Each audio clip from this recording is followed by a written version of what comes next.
Now, I could tell you a sad story, or I could tell you a silly story. Or you want a silly story? Silly story. Well, you can have a short story, or who wants a silly story? Hands. Oh, right. Then it's a silly story. We'll have a sad story later on, shall we? Right.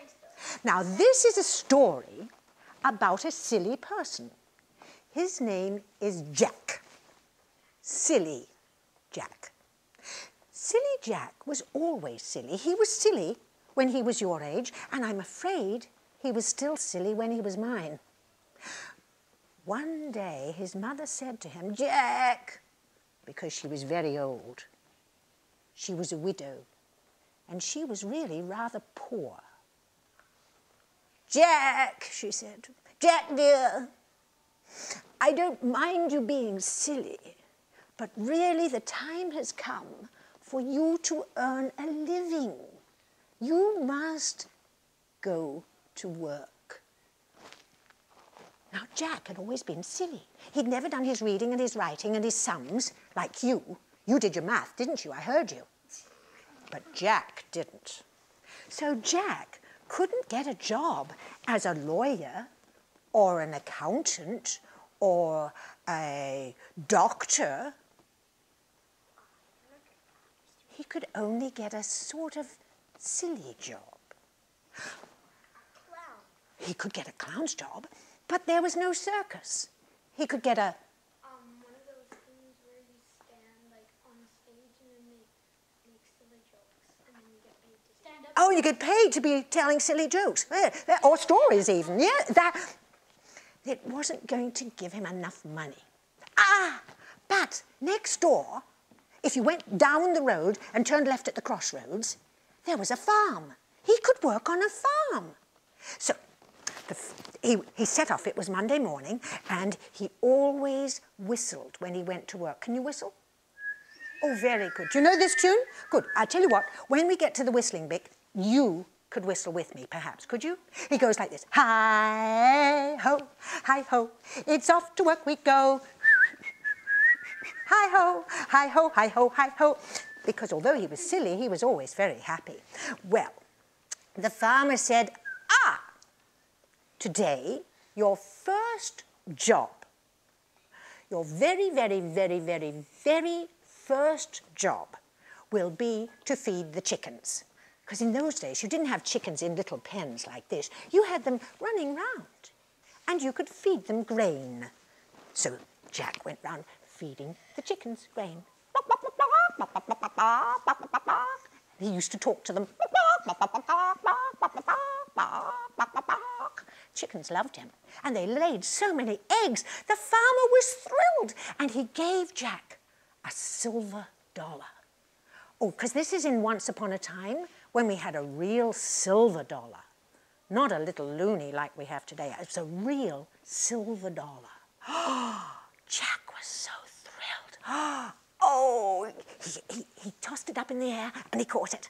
And as he went home, he tossed it up in the air and he caught it. He went past the millionaire's house. It was a mansion. You know what a mansion is? A great big house. And passed along the side of the brook, and he tossed it up. And then he went over the bridge.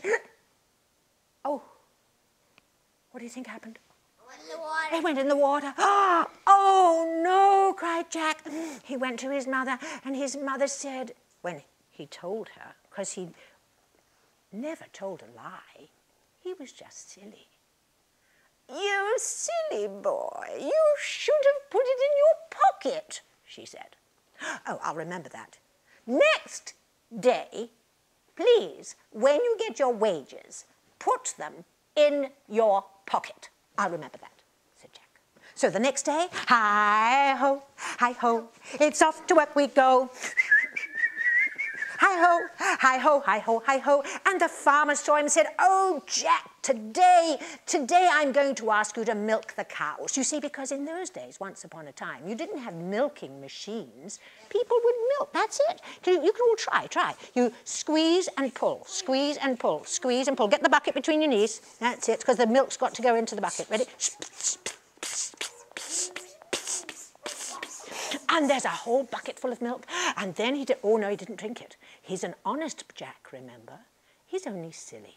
So the next bucket he filled, and the next, and the next, and before you knew it, he had 8 pails of milk. Oh, they were wonderful pails of milk, and the farmer was so pleased, he said, Jack, I shall give you a pail of milk to take home to your mother. Now, where did she say he should put that milk? In his pocket. Oh, in his pocket. Oh. Have you ever tried putting a bucket of milk in your pocket? It didn't work. So he picked it up and he poured it into his pocket, because he always did as his mother told him. And the milk went willy-billy, all down his trousers and into his shoes, all squelchy, squelchy. And as he walked all the way home, he squelched and squelched and squelched and squelched past the millionaire's house, over the bridge. His mother looked at him and said, oh, Jack, you silly boy. You really should have carried that bucket home on your head. I'll remember that, said Jack. Tomorrow, promise me, said his mother, that you'll put your wages on your head. Yes, mother, I promise, he said. So the next day, hi-ho, hi-ho, it's off to work we go. Hi-ho, hi-ho, hi-ho, hi-ho. The farmer saw him and said, oh, Jack, he said, you did so well with that cream making. Today, we're going to churn the cream into butter. So he churned the cream. Remember, we mixed the cream? Come on. For everything, churn, churn, churn. There is a season, churn, churn, churn. At the end of the day, they had so much butter that the farmer said to Jack, I shall give you 5 pounds of butter to take home to your mother. Now, where did he say that he should? On his head. On his head. On his head. He put it on his head. It was a hot day.